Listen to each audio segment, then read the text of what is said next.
It's time for our tech segment, and joining us now is our technology reporter, Paul Ndiho. Paul. Hello, Esther. How are you?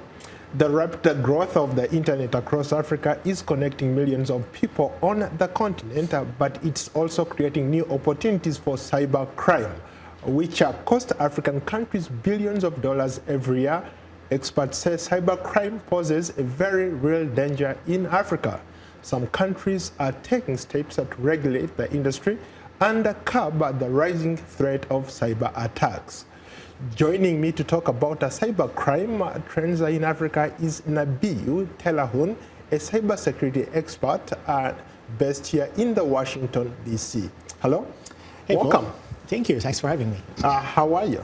I'm doing good, thank you. So tell me about what is cybersecurity. We talk about it, but a lot of people don't understand it. What it is?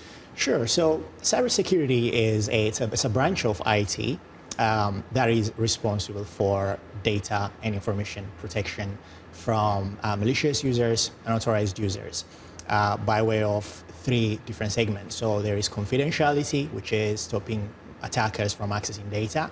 There is integrity, which is stopping attackers from making modification to the data that's already available.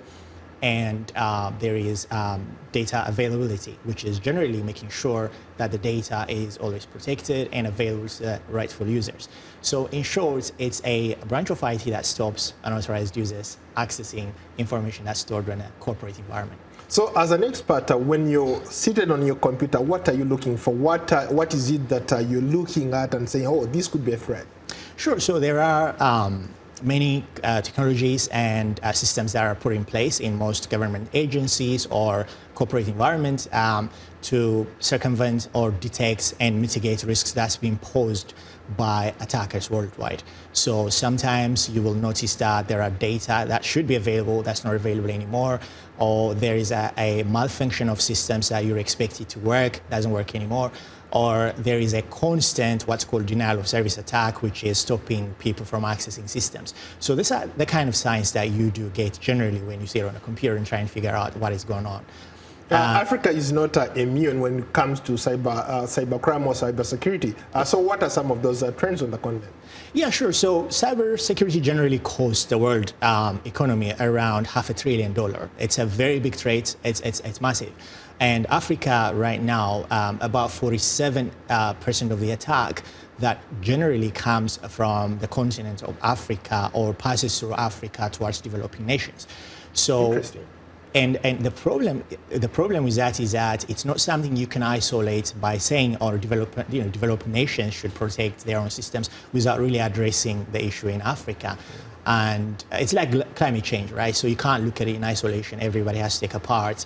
And when you look at African countries, even though the technology in terms of its development isn't that great, the threat is still there. So it is in developed nations' interest to make sure that African countries are very well protected and are aware of the threat that's being posed by attackers from cybersecurity perspective. You recently worked on a project funded by the African Union about cybersecurity.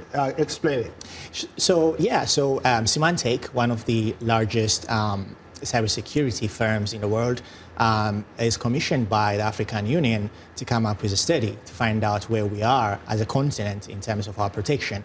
And it's interesting what Symantec has found, that even though the country is a young country, because the median age group in Africa is about 20 years old, it's only 20% of the people or 20% of the countries are aware of cybersecurity issues, or at least have a policy framework in place to protect from attackers.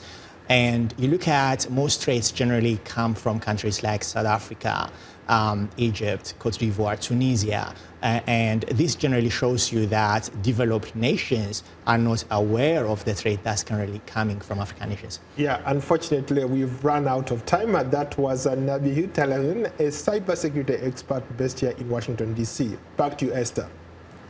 Thank you, Paul. And that's our show for today. From all of us here in Washington, have a very good evening.